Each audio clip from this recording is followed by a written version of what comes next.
शुरू करते हैं।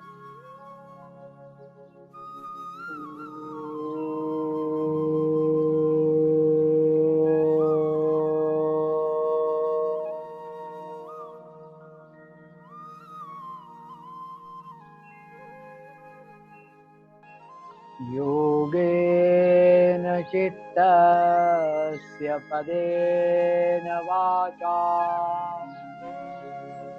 मलं शरीरस्य च वैद्यकेन योपाकरोत्तं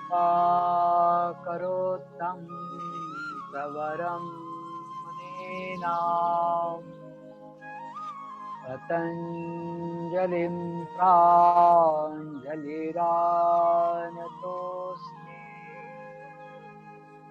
ॐ शान्ति शान्ति शान्तिः।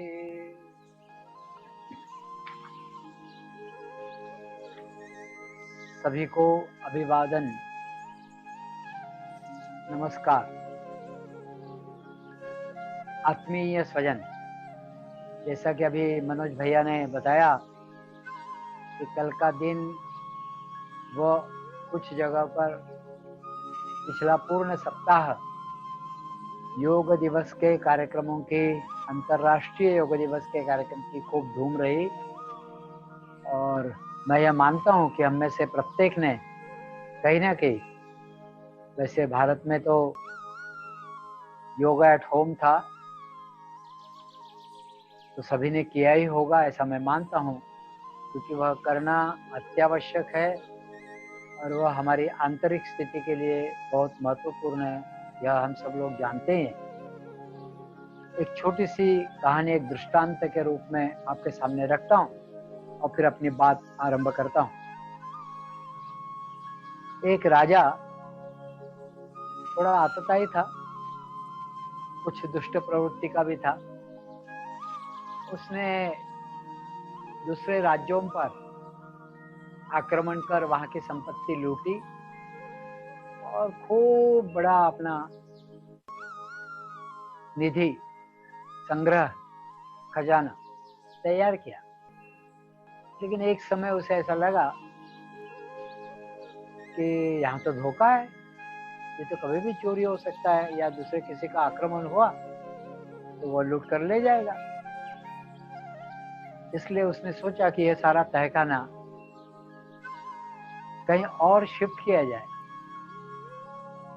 तो दूर जंगल में सुदूर कोई स्थान उसने ढूंढा और वहां पर चुपचाप से, किसी को पता न पड़े, ऐसी व्यवस्था कर उसने वो पूरा का पूरा खजाना वहां पर शिफ्ट किया।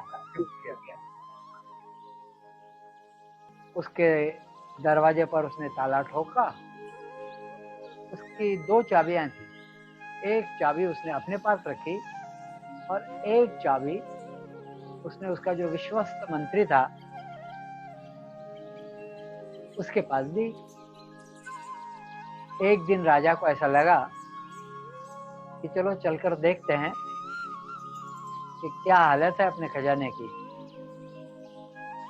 अकूत संपत्ति थी, मन में इच्छा थी ज्यादा से ज्यादा इकट्ठा करने की, उसको सुरक्षित रखने की। वह एक दिन चुपचाप से बिल्कुल अकेले में वहां पर गया। उसने उसका दरवाजा खोला और वह अंदर गया और अपनी संपत्ति देखकर, वह हीरे माणिक मोती पाचू रत्न आदि सब देखकर बहुत खुश हो रहा था, प्रसन्न हो रहा था। लेकिन उतने में ही जिस मंत्री के पास दूसरी चाबी थी वह वहां से गुजरा। उसने सोचा कि ये खजाने का दरवाजा कैसे खुला है, ताला कैसे खुला है। दरवाजा भले ही ना खुला हो, लेकिन ताला कैसे खुला है।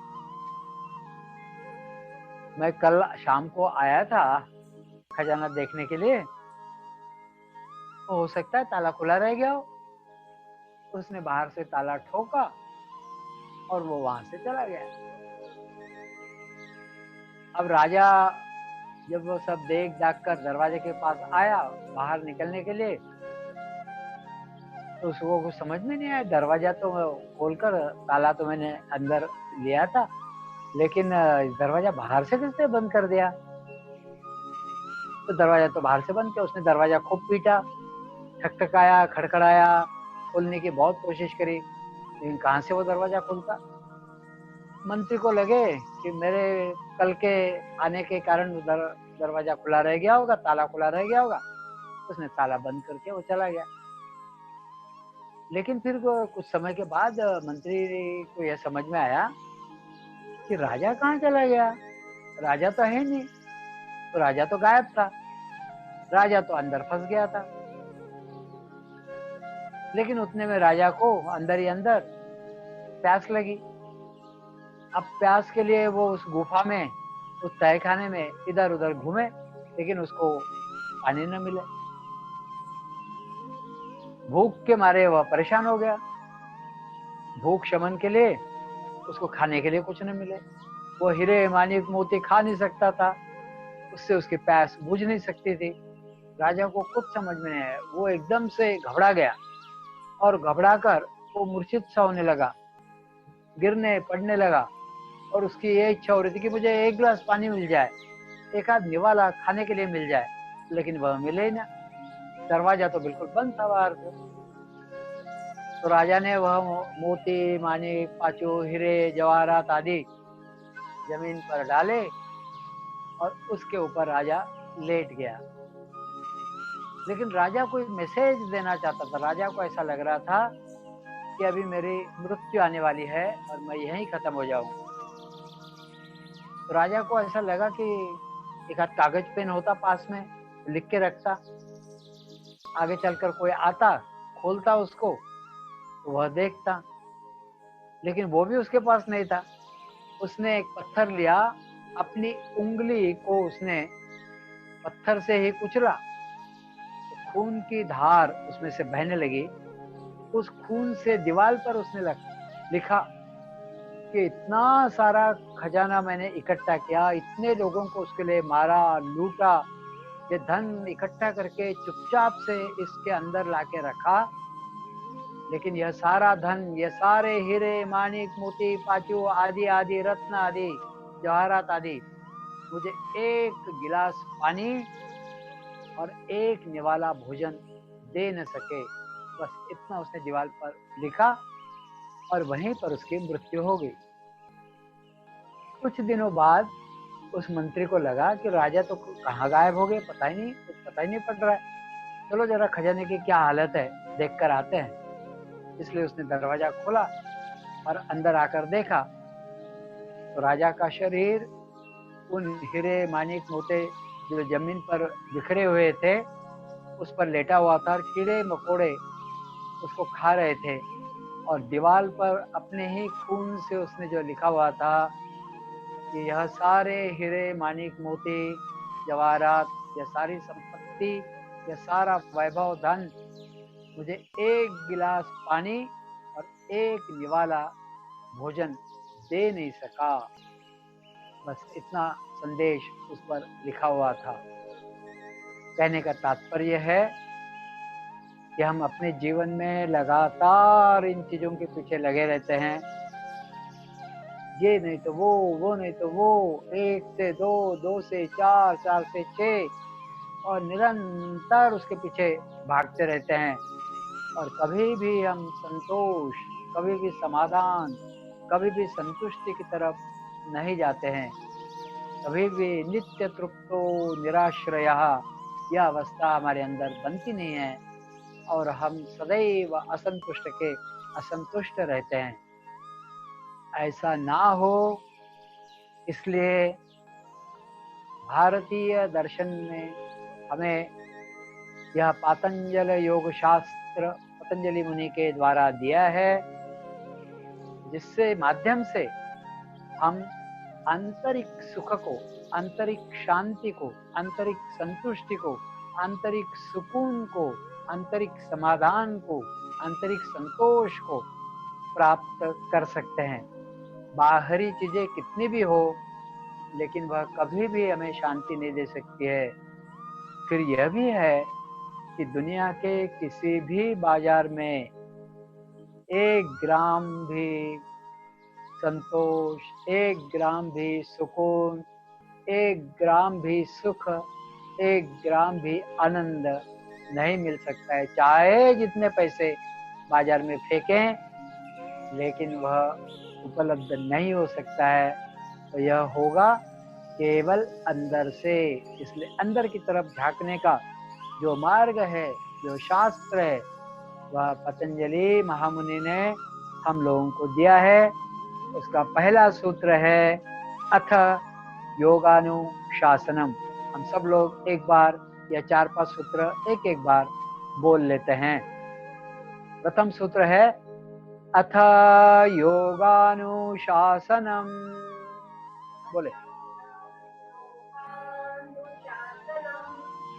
योगश्चित्तवृत्ति निरोधः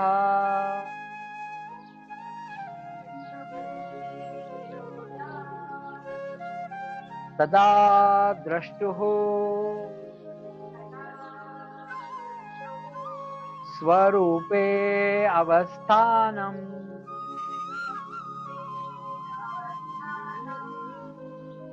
चौथा सूत्र है वृत्ति सारूप्यम इतरत्र। पांचवा सूत्र है वृत्तयः पंचतयः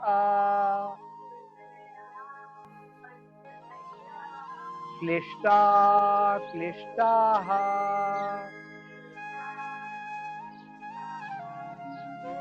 छठवां सूत्र है प्रमाण विपर्यय। प्रमाण विपर्यय विकल्प निद्रा स्मृतयः। पतंजलि महामुनि कहते हैं अब यहाँ से योग का अनुशासन। फिर अगले सूत्र में वे कहते हैं योग क्या है, तो योग चित्त की वृत्तियों का निरोध है, ऐसा वे कहते हैं। फिर वे बताते हैं इसमें जो शब्द आए हैं चित्त। यह चित्त क्या है, तो चित्त के उन्होंने 5 प्रकार बताए हैं। मूढ़ चित्त, क्षिप्त चित्त, विक्षिप्त चित्त, एकाग्र चित्त और निरुद्ध चित्त। मूढ़ चित्त अत्यंत तामसिक स्थिति में जो चित्त होता है, जो सोच समझ नहीं सकता, अविवेक पूर्ण अवस्था है, वह मूढ़ चित्त। क्षिप्त चित्त कुछ कुछ ठीक स्थिति होती है और रजस की वहां पर भरमार होती है, आधिक्य होता है और व्यक्ति अपने गुणों से, अपने व्यवहार से वहां पर बलिष्ठ होता है, लेकिन रज के अधीन वह रहता है। कभी कभी वह मूढ़ता की तरफ भी बढ़ता है, कभी कभी वह विक्षिप्त चित्त की ओर भी बढ़ता है। उसके आगे की अवस्था है विक्षिप्त चित्त। विक्षिप्त चित्त ऐसा चित्त कि जो कभी कभी क्षिप्तता की तरफ भी जाता है, लेकिन यहाँ पर त्रिगुणों का, सत्व, रज और तम, इनमें से सत्व गुण का आधिक्य हो जाता है और इसके कारण तो वह अपवर्ग की तरफ, विषयों के भोग से उठकर अपवर्ग की तरफ जाने की उसके अंदर की शक्तियां जागृत होती हैं और वह मोक्ष की ओर, अपवर्ग का अर्थ मोक्ष, मोक्ष की ओर मुमुक्षु बनकर वह उस ओर बढ़ने लगता है। और इस दृष्टि से सत्व गुण प्राधान्य उसके अंदर विक्षिप्त अवस्था में होता है। उसके आगे की जो अवस्था है वह एकाग्र अवस्था है। इस एकाग्र अवस्था में उसका चित्त वापस नहीं जाता है, कभी कभी वापस भी गया तो पुनः लौट कर आता है और किन्हीं विषयों पर वह स्थिर स्थापित होता है और वहां सत्व का प्रकाश इतना प्रगाढ़ होता है कि उसी पर निरंतर वह रहने लगता है। और यह अवस्था योग की प्रारंभिक अवस्था है। यहाँ फिर उसकी जो भोगा अर्थता होती है वह धीरे धीरे कम होने लगती है और वहाँ रजस और तमस, ये दोनों ही गुण बिल्कुल हट जाते हैं और यहाँ पर एकाग्रता बनाए रखने के लिए जिन आलंबनों का उपयोग करता है उससे उसकी संप्रज्ञात समाधि सधती है। संप्रज्ञात समाधि से चित्त के बहुत सारे दोष दूर हो जाते हैं और चित्त सुधारित रूप में वहां पर परिलक्षित होने लगता है। तो यह अवस्था योग के अंतर्गत आती है। इसके आगे की जो अवस्था है वह निरुद्ध अवस्था। निरुद्ध अवस्था में चित्त पूर्णतः सत्व के आगोश में रहता है और सत्व ही वहां का प्रारंभिक बहुत मुख्य ऐसा गुण बन जाता है। तो सत्व गुण की वहां पर प्राधान्यता होती है और सत्व गुण में चित्त का पूर्णतः निरोध हो जाता है और जो आलंबन एकाग्र अवस्था के लिए लिए थे वह एकाग्र अवस्था धीरे धीरे आलंबन रहित होने से जो संप्रज्ञात समाधि है वह आलंबनों की सूक्ष्मता धीरे धीरे बढ़ने के कारण वह असंप्रज्ञात समाधि की तरफ वह बढ़ता है और इस दृष्टि से वह चित्त निरुद्ध चित्त होता है। ऐसी चित्त की 5 अवस्थाएं पतंजलि महामुनि बताते हैं, क्योंकि इस चित्त का निरोध करना, इस चित्त की जो वृत्तियां हैं उन वृत्तियों का निरोध करना, इनको रोकना या उनको नियंत्रित करना, उनको आयामित करना, उनको अनुशासित करना, यही वास्तव में योग का उद्देश्य है। इससे क्या होता है तो पतंजलि महामुनि इस सूत्र में क्या कह रहे थे, दूसरे सूत्र में वे कहते हैं योग चित्त वृत्ति निरोधा। उसमें से हमने चित्त को देखा, चित्त के 5 प्रकार, मूढ़, क्षिप्त, विक्षिप्त, एकाग्र और निरुद्ध। इसके बाद वे बताते हैं कि ऐसा होने से चित्त की यहाँ 5 वृत्तियां नियंत्रित हो जाने से, चित्त के जो 5 अवस्था है वह पूर्णतः नियंत्रण में आ जाने से क्या होता है तो तदा द्रष्टुः स्वरूपे अवस्थानम, जो देखने वाला है, जो दृष्टा है, जो समझने वाला है, जिसे हम मोटे तौर पर आत्म तत्व कहेंगे अथवा पुरुष कहेंगे अथवा दृष्टा कहेंगे, वह दृष्टा स्वरूप में, अपने मूल रूप में, मूल रूप कौन सा है तो उस परम पुरुष का जो अंश है, परम पुरुष की जो चिंगारी है, उसका जो एक रूप इस देह की इकाई में इकट्ठा है, एकत्रित है या प्रकाशित होता है, वह अपने मूल रूप में वह हो जाता है। इसलिए वे कहते हैं तदा द्रष्टुः स्वरूपे, अपने स्वरूप में। उस दृष्टा का स्वरूप क्या है, दृष्टा का स्वरूप शांत भाव है। दृष्टा का स्वरूप मुख्यतः वह मोक्ष की या मुक्ति की अवस्था है, वह असंप्रज्ञात समाधि की अवस्था है। अविद्या आदि दूर होकर वह पूर्णता अपने आप में स्थापित होता है, ऐसी उसकी अवस्था है। उस अवस्था में दृष्टा पहुंच जाता है।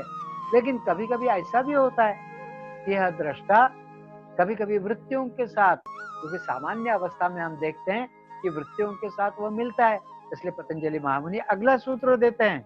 वे कहते हैं जब यह दृष्टा अपने स्वरूप में स्थापित नहीं होता है, अपने मूल रूप में स्थापित नहीं होता है, अपने शांत स्वरूप के साथ जुड़ा हुआ नहीं होता है, तब क्या होता है वृत्ति सारूप्यम इतरत्र। जब वह वृत्ति के साथ रहता है तब वह कैसा दिखता है, जब वो अपने मूल रूप में होता है तब तो शांत स्वरूप होता है, लेकिन जब वह निरोध के अतिरिक्त जब वह वृत्तियों के साथ होता है तो उस वृत्ति जैसा लगता है, जो हमने परसों देखा था। जैसे स्फटिक मणि का उदाहरण लिया था, स्फटिक मणि मैला कुचला है तो हमें वैसा ही लगेगा, यदि वह किसी रंग पर रखो तो उस रंग का लगने लगेगा, यदि किसी फूल पर रखो तो उस फूल का रंग वह धारण कर लेता है।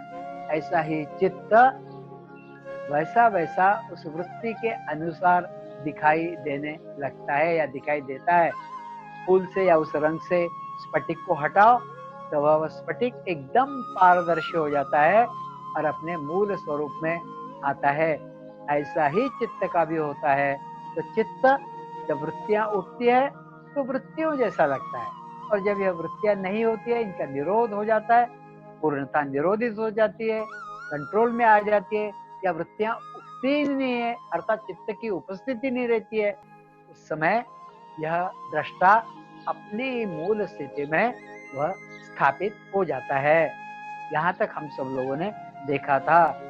तो यह जो वृत्तियां है, जिसके कारण चित्त उसके साथ जुड़ता है, या यह दृष्टा इन वृत्तियों के साथ जुड़ता है, वह वृत्तियां कैसी है?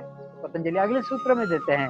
वे कहते हैं वृत्तयः पंचतयः क्लिष्ट अक्लिष्टाः। तो सूत्र में है क्लिष्टा क्लिष्टाः, ऐसा वे कहते हैं।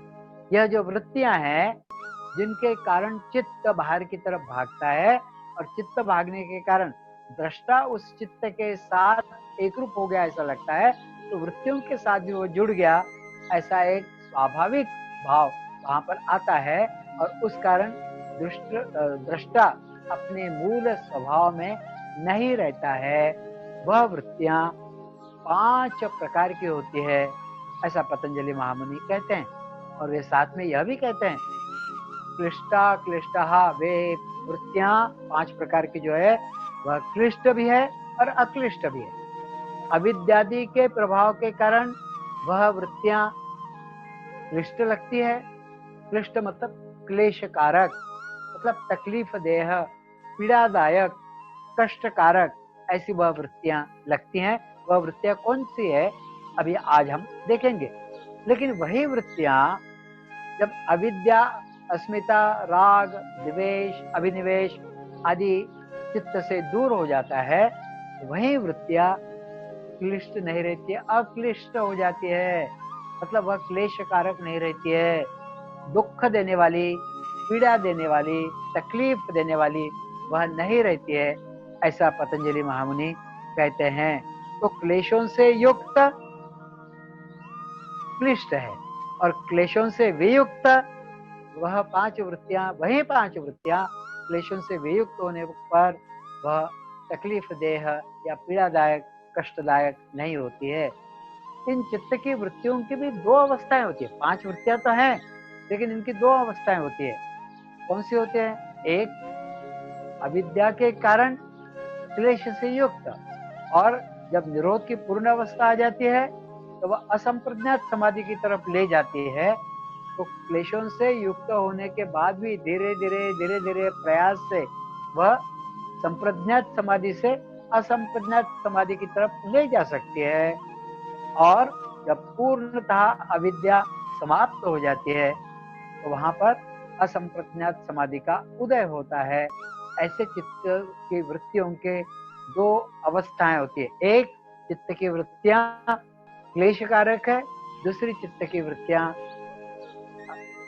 अक्लेश कारक, अक्लिष्ट, जहाँ कोई पीड़ा कष्ट नहीं है, इस प्रकार की होती है, इससे रहित वह होती है। और इसलिए यह 5 वृत्तियां कौन सी है, यह देखना आवश्यक है, ताकि उन वृत्तियों को जो क्लेश कारक है उनको अक्लेश कारक, जो क्लिष्ट है उनको अक्लिष्ट बनाना, यह जो योग का उद्देश्य है। योग चित्त वृत्ति निरोधा, इस सूत्र पर हमें बार बार पुनः पुनः आने की आवश्यकता पड़ती है। तो पतंजलि महामुनि 6वें सूत्र में कहते हैं, मैं बोलता हूं, आप भी कृपया इसके बाद बोलिए। प्रमाण विपर्यय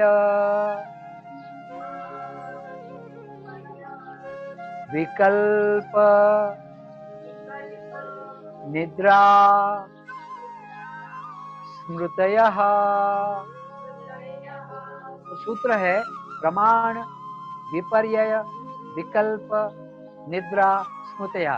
वो जो 5 वृत्तियां हैं, जो क्लिष्ट भी है और अक्लिष्ट होने की शक्ति इस दृष्टा में है, यह वह उसे कर सकता है, तभी जाकर चित्त की वृत्तियों का निरोध होता है। वह वृत्तियां पतंजलि महामुनि कहते हैं 6वें सूत्र में, प्रमाण विपर्यय विकल्प निद्रा स्मृतया। प्रमाण विपर्य, विकल्प, निद्रा और स्मृति, यह वह 5 वृत्तियां हैं, ऐसा पतंजलि महामुनि बताते हैं। तो चित्त की यह 5 वृत्तियां है। चित्त की वृत्तियां परिणाम, मतलब जब वह किन्हीं कारणों से किसी चीजों को करती है, तब वह परिणाम के रूप में दिखाई पड़ती है, उसके प्रभाव के रूप में दिखी पड़ती है, वह मैनिफेस्ट होती है। वह जब वर्किंग में रहती है, तब वह परिणाम के रूप में, इफेक्ट के रूप में वह दिखाई पड़ती है। अन्यथा वह यदि अंदर है तो एकदम से दिखाई नहीं पड़ेगी। तो इसमें से ये सारी जो वृत्तियां हैं, जितनी भी वृत्तियां, हजारों वृत्तियां मन में उठती है, मुझे एक मकान खरीदना है, मुझे कपड़े चाहिए, मुझे अच्छा खाना है, मुझे एक पौधा लगाना है, मुझे गाड़ी खरीदनी है, मुझे मोबाइल दूसरा लेना है, मुझे ये कपड़े पहनने हैं, मुझे ऐसी चप्पल लेनी है। आप हजारों चीजों का नाम ले लीजिए। हम जितने लोग सुन रहे हैं, वे लोग अपनी अपनी वृत्तियां, अपनी अपनी आकांक्षाएं, इच्छाएं मन में उठी हुई लिख ले, तो भी संख्या यदि हजारों भी होती है, तो भी पतंजलि महामुनि उन सबका जो वर्गीकरण है वह इन 5 प्रकारों में करते हैं। और वह कहते हैं चित्त की मूलतः यही 5 वृत्तियां हैं। इन 5 वृत्तियों में ही मनुष्य या साधक कभी भी इसमें ही रहता है, घूमता है, या इन्हीं के प्रभाव में वह रहता है। लेकिन जब कैवल्य प्राप्त नहीं होता है, तब तक तो इसमें रहता है। लेकिन एक बार कैवल्य की अवस्था जब प्राप्त होती है, तो चित्त के अविद्यादि सारे क्लेश जब समाप्त हो जाते हैं, तो अज्ञानी जो व्यक्ति होता है, उसके चित्त में उत्पन्न होने वाले यह जो प्रमाण आदि, ये जो वृत्तियां हैं, यह सारी वृत्तियां दूर हो जाती है। उसके कारण जो क्लेशों से युक्त यह जो वृत्तियां हैं, वह सारी समाप्त हो जाती है। लेकिन एक बात है, जीवन मुक्त के मन में भी, जीवन मुक्त के अंदर भी जो मोक्ष को प्राप्त कर चुका है, ऐसे व्यक्ति के अंदर भी यह वृत्तियां उठती है, ऐसा पतंजलि महामुनि कहते हैं। वे क्या कह रहे हैं? ये जो जीवन मुक्त होते हैं ना, जो पूर्णतः कैवल्य का साक्षात्कार कर लेते हैं, या फिर वे पूर्ण तरीके से मोक्ष की ओर अग्रसर हो चुके होते हैं, तो कभी कभी उनको भी व्युत्थान दशा आती है। जैसे पहले भी बताया था, व्युत्थान की अवस्था मतलब थोड़ा सा नीचे की तरफ आना। क्योंकि जीवन व्यवहार में जब वे लगते हैं, तो वह व्युत्थान दशा में रहते हैं। तो व्युत्थान दशा में बहुत सारी चीजें होते हैं। मान लीजिए कोई गुरु है, वो है तो आत्म साक्षात्कारी, लेकिन जब शिष्यों को कोई पाठ पढ़ाते हैं, तो वह व्युत्थान दशा में आ जाते हैं। जब शिष्यों को जब तत्वोपदेश वे देते हैं, तो व्युत्थान दशा में वे आते हैं। तो जीवन मुक्त को भी प्रत्यक्ष जीवन जीने के समय यह प्रत्यक्ष, अनुमान, आगम आदि जो प्रमाण है, इनके अंदर वापस आना पड़ता है। इनका भी उनके जीवन में प्रभाव पड़ता है। अनेकों बार क्या होता है, उनको कभी कभी कुछ कारणों के लिए, जैसे भिक्षाटन है, भिक्षा मांगने के लिए जाना पड़ता है। कभी कभी किन्हीं किन्हीं लोगों से बातचीत करनी पड़ती है। कभी कभी उनको शास्त्रों का अभ्यास करना पड़ता है, शास्त्रों को रेफर करना पड़ता है, महावाक्य आदि का उपयोग करता है। तो ये जो विभिन्न जो वृत्तियां हैं, जैसे प्रमाण है, विपर्य है, विकल्प है, निद्रा है, क्योंकि सोना भी उसको पड़ता है, स्मृति भी उसकी जागृत होती है कि उसने कभी पढ़ाई करी थी, कभी शास्त्र पढ़े थे, कभी वेद पढ़े थे, उपनिषद पढ़े थे, कभी षड्दर्शन पढ़े थे, कभी पुराण आदि पढ़े थे। वह शिष्यों को देना है, आगे की पीढ़ी को वह उपादान के रूप में देना है। तब उसके अंदर स्मृति आदि भाव जागृत होते हैं, तो उस कारण वह व्युत्थान दशा में जाता है। आत्म साक्षात्कारी है, वह मोक्ष को उपलब्ध हो गया है, फिर भी यह जगत के कार्य करते हुए यह सारी वृत्तियां कभी कभी उसके अंदर जागृत होती है। लेकिन उसके भीतर का जो क्लिष्टपना है वह सारा समाप्त हो जाता है और वह अक्लिष्ट अवस्था में रहने के कारण इनका संस्कार उसके ऊपर नहीं पड़ता है।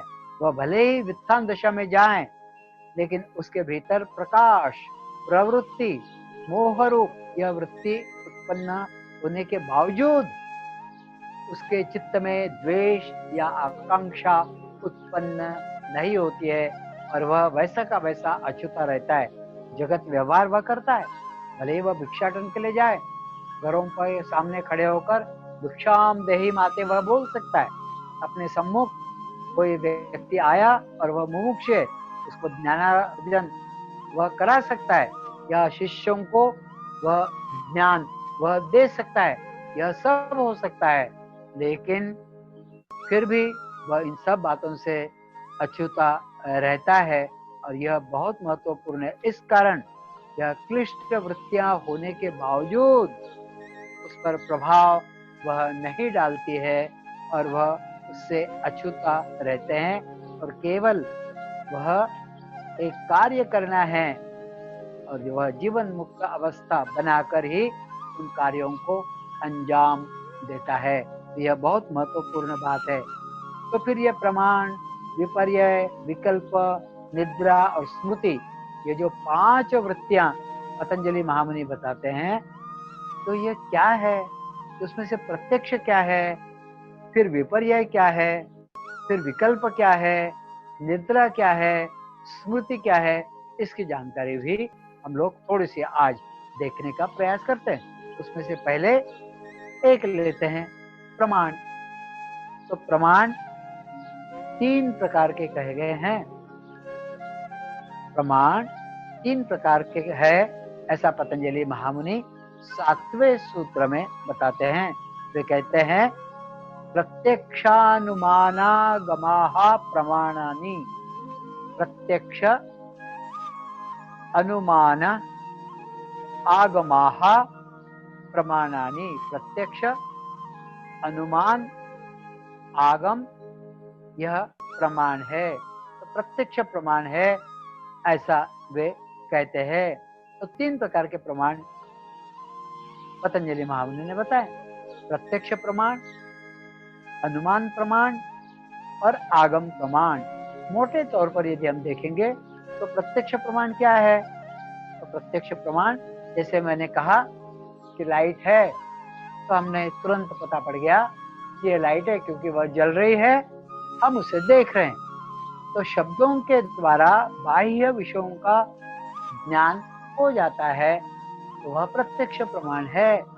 कोई वस्तु, ये टेबल है, यह पेन है, तो पेन इस शब्द का उच्चारण किया और पेन सामने देखा, पेन है और उसको इंगित किया, उसको हमने प्रत्यक्ष कहा।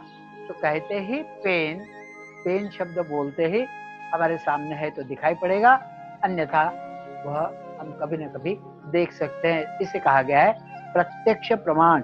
तो श्रोत्र आदि, मतलब चक्षु, श्रोत्र, कान से पेन जैसे हमने सुना या लाइट शब्द हमने सुना और हमने देखा, तो यह दोनों के द्वारा वह प्रत्यक्ष है, वास्तव में है, यह हमें पता पड़ा। इसे कहा गया है प्रत्यक्ष प्रमाण। तो इसमें उस विषय का स्फुरण,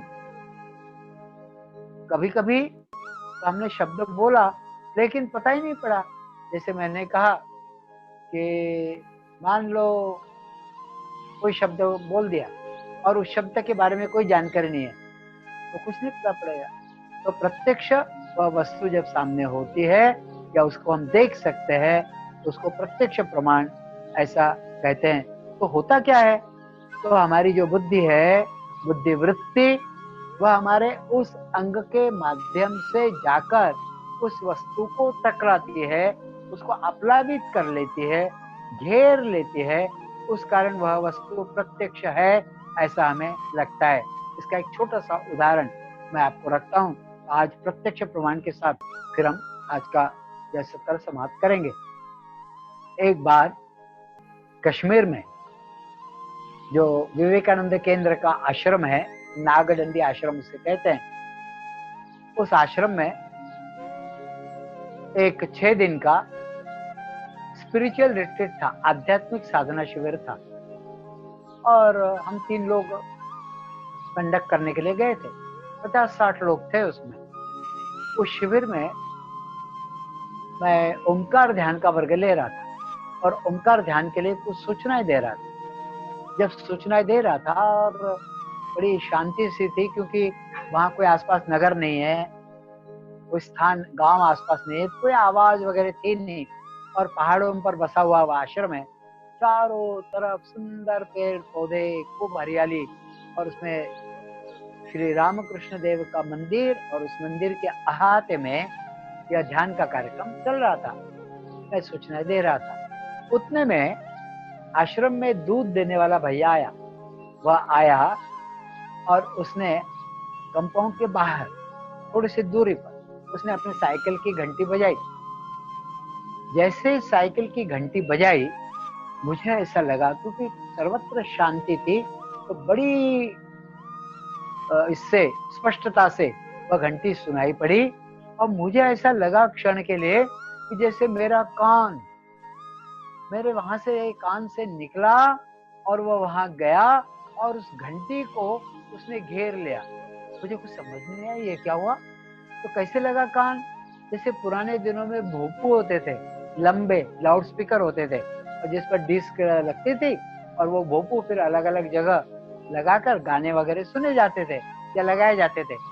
तो वह कुछ कुछ तो लंबे होते थे। ऐसा ही यह कान यहाँ से निकला, कान की जगह से, और घंटी पर गया, उस घंटी को आप्लावित किया। तब मुझे घंटी सुनाई पड़ी। मुझे लगा ये क्या हुआ, ये तो बड़ी अजीब सी घटना है, ये तो बड़ा अजीब सा अनुभव है।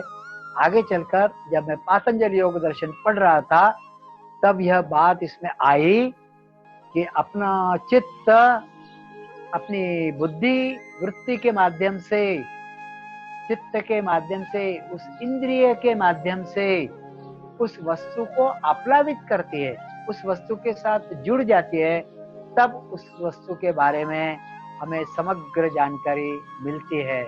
ऐसा जब होता है तब उसको प्रत्यक्ष प्रमाण ऐसा हम कह सकते हैं। तो कोई भी चीज मुझे दिखी, इसका मतलब मेरे आंखों से मेरा चित्त प्रवाहित हुआ। जैसे ये पेन इस टेबल पर मुझे दिखाई पड़ रही है, चौकी पर मुझे दिखाई पड़ रही है, तो आंखों से मेरा चित्त वृत्ति के माध्यम से मेरी बुद्धि वृत्ति बनकर उस पेन के साथ एक रूप हुई, उस पेन को घेरा, आप्लावित कर दिया उस पेन को। इस कारण यह पेन मेरे अंदर घुसा और मुझे उसकी जानकारी मिली। मैं किताब देखता हूँ, इसका मतलब इन अक्षरों के साथ मेरा चित्त वृत्तियों के माध्यम से आंखों के द्वार से बाहर जा रहा है। ऐसा मैं कोई दृश्य देखता हूँ, किसी का चेहरा देखता हूँ, कोई चीज देखता हूँ, ऐसा ऐसा ही प्रत्येक से होता है। कान से भी होता है, जिह्वा से भी होता है, नाक से भी होता है, त्वचा से भी होता है। तो पांचों इंद्रियों के द्वारा जो ज्ञानेंद्रिय है, इन्हीं के माध्यम से चित्त भागता है। वह चित्त को भगाने के लिए जो माध्यम बना और उसके कारण जो जानकारी मिली, जो प्रत्यक्ष जब मिलती है, तो चित्त तो भागा, चित्त तो बाहर गया। तो चित्त को भगाने का जो कारक बना, वह यह प्रत्यक्ष प्रमाण, यह वृत्ति बनी। इसलिए पतंजलि कहते हैं यह क्लिष्ट वृत्ति, इसको नियंत्रित कर लो। तो इस प्रमाण को नियंत्रित कर लो, तो यह प्रत्यक्ष प्रमाण हुआ। फिर अनुमान प्रमाण थोड़े मैं बता देता हूँ। अनुमान प्रमाण क्या होता है, हम किसी चीज का अनुमान लगाते हैं। किसी ने कोई शब्द हमारे कान में बोले, मतलब हमें बोले, तो हम अनुमान लेते हैं, हाँ ये ऐसा ऐसा होगा। अरे स्टेशन पर चले जाना, बाई तरफ वो खिड़की है, उस खिड़की के सामने एक कूलर रखा है, उस कूलर के सामने खड़े हमने एक अनुमान लगाया कि हम जब स्टेशन पर जाएंगे, वहां पर बाई तरफ कूलर होगा, उस कूलर के सामने हम खड़े होंगे। हम जब जाते हैं तो खड़े हो जाते हैं, लेकिन अभी हमने अनुमान लगाया। यह अनुमान कैसे होता है, इसको कहा गया है, यह अनुमान पहले के इससे अनुभव से भी होता है। उदाहरण के लिए अपने घर में हम देखते हैं कि जब आग जलाई तो धुआं उठता है, और अनेकों बार देखते हैं तो उसका एक संस्कार हो जाता है, और हमें मालूम है कि आग जलेगी तो धुआं उठेगा। कभी कभी धुआं उठा तो हम यह सोच लेते हैं कि आग जली होगी तभी तो धुआं उठा। तो आग का और धुएं का हमारा जोड़ हमने अंदर बिठा लिया। तो क्या होता है, तो मान लो पहाड़ पर दूर कहीं धुआं उठ रहा है।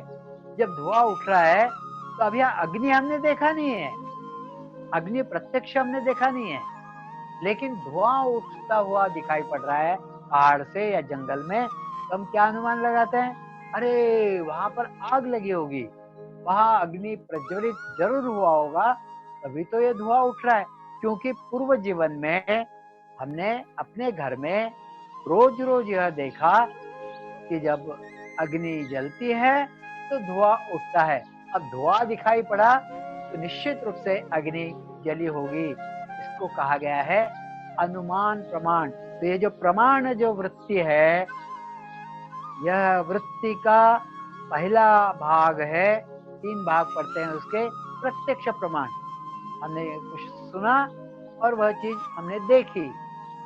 फिर अनुमान प्रमाण, हमने सुना और देखा नहीं प्रत्यक्ष, लेकिन हमने अनुमान लगाया कि जंगल से धुआं उठ रहा है तो वहां पर जरूर आग लगी होगी। इस प्रकार का अनुमान हम लगाते हैं। ऐसा ही आगम प्रमाण भी होता है।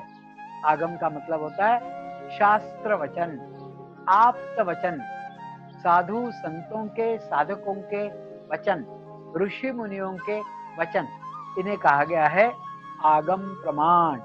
उन्होंने जो वचन वेदों के रूप में, उपनिषदों के रूप में, षड दर्शनों के रूप में, पातंजलि योग दर्शन के रूप में, या फिर पूर्व मीमांसा, उत्तर मीमांसा, न्याय, वैशेषिक, सांख्य आदि के माध्यम से यह जो वचन उन्होंने कहे हैं, वह वचन यह आगम प्रमाण है। क्योंकि उन्होंने कहा है, वे निष्पाप लोग होते थे, उन्होंने प्रत्यक्ष, दर्शन का मतलब ये होता है उन्होंने प्रत्यक्ष उसे देखा, प्रत्यक्ष अनुभव किया, दृष्टा भाव से वह साक्षात उन्होंने अपने अंतरंग में देखा।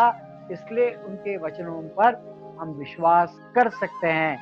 अनुभवी लोगों ने बताया, वह आगम प्रमाण। मैंने अभी अनुभव नहीं किया, लेकिन शास्त्र में कहा है तो वह होगा ही। इस प्रकार 3 प्रकार प्रमाण के होते हैं, प्रत्यक्ष प्रमाण, अनुमान प्रमाण और आगम प्रमाण। यह जो ऋषि मुनियों का उपदेश है, वेद आदि का उपदेश है, इसके द्वारा भी उत्पन्न वृत्ति होती है। लेकिन वह वृत्ति यदि हमारे मन में उससे अहंकार उत्पन्न नहीं होता है, यदि उसके कारण मैंने इतने ग्रंथ कंठस्थ कर लिए, मैंने इतने ऋषियों के पास, इतने मुनियों के पास, इतने साधुओं के पास, इतने गुरुओं के पास जाकर ज्ञान अर्जन किया, ऐसा क्लिष्ट भाव, क्लेश कारक भाव उत्पन्न यदि नहीं होता है और मेरे अंदर उसके कारण शांति उत्पन्न होती है, मेरा मुमुक्षुत्व बढ़ता है और धीरे धीरे साधना के क्षेत्र में मेरा प्रवास होता है, उधर की तरफ मेरा उन्नयन होता है और दृष्टा भाव जागृत होता है, तो वही आगम प्रमाण, वही अनुमान प्रमाण, वही प्रत्यक्ष प्रमाण अक्लिष्ट हो जाते हैं, जो हमें अंततगत्वा योगश्चित्त वृत्ति निरोधा की तरफ ले जाते हैं। आगे चलकर हम इसमें से दूसरा, जैसे आज हमने प्रत्यक्ष प्रमाण देखा, फिर विपर्यय देखेंगे, फिर विकल्प देखेंगे, फिर निद्रा देखेंगे और फिर स्मृति। यह जो पांचों वृत्तियां कौन सी हमने देखी थी, प्रमाण, विपर्यय, विकल्प, निद्रा और स्मृति, इनका विवरण कल हम आगे चलकर देखेंगे। मुझे लगता है इतना आज के लिए पर्याप्त है। 2-4 मिनट के लिए थोड़ा सा शांत बैठते हैं।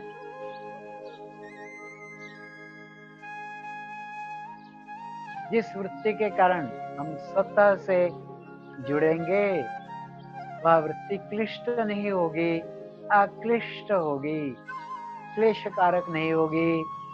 आत्म तत्व से जुड़ने से मोक्ष की ओर ले जाने वाली वह वृत्ति शांति की तरफ ले जाने वाली होगी। शरीर को एकदम ढीला रखिए, हाथ कोहनियों से मोड़ लीजिए, जरा भीतर झांकिए, खूब अच्छा महसूस करिए, आनंद भाव से भर जाइए।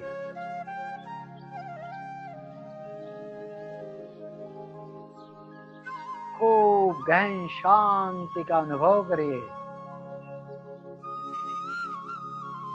कभी कभी हम खूब गहरे सुख के अवस्था में होते हैं, आनंद की अवस्था में होते हैं। उस भाव को स्मृति के द्वारा यहाँ पर जागृत करिए और आनंद से भर जाइए। सारी इंद्रियां, सारी ज्ञानेंद्रियां अंदर की तरफ मुड़ी हुई, शांति है शांति।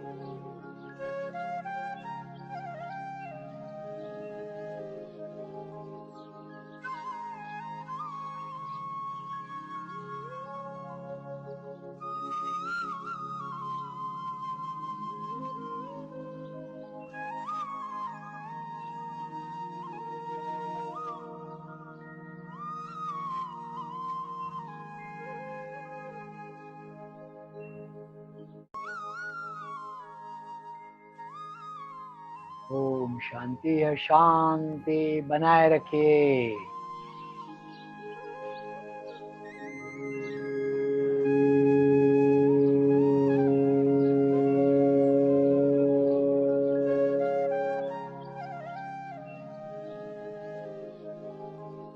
सर्वे भवन्तु सुखिनः,